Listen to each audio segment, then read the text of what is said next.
Friends, Ilaiyaraaja గారు సంగీత ప్రపంచంలో చాలా అద్భుతమైనటువంటి ట్యూన్లే క్రియేట్ చేశారు. కానీ ఒక్క ట్యూన్ మాత్రం ఏకంగా 4 భాషల్లో 5 సార్లు వాడి దేశం మొత్తం కూడా ఈ ట్యూన్ మారుమోగిపోయేలా చేశారు.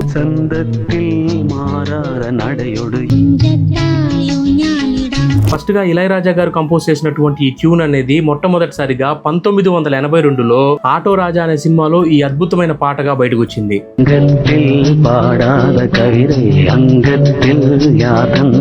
నెక్స్ట్ గా ఇదే ట్యూన్ ని మలయాళం ఓలంకల్ సినిమాలో వాడారనమాట.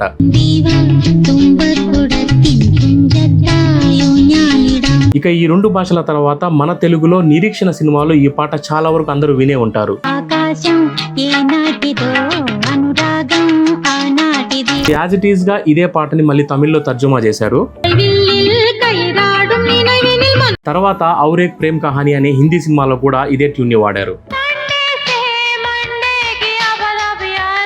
ఫైనల్ గా ఫ్రెండ్స్, హిందీలో బాగా పేరు సంపాదించినటువంటి పా అనే సినిమాల్లో మళ్ళీ ఇదే ట్యూన్ నే వాడారు.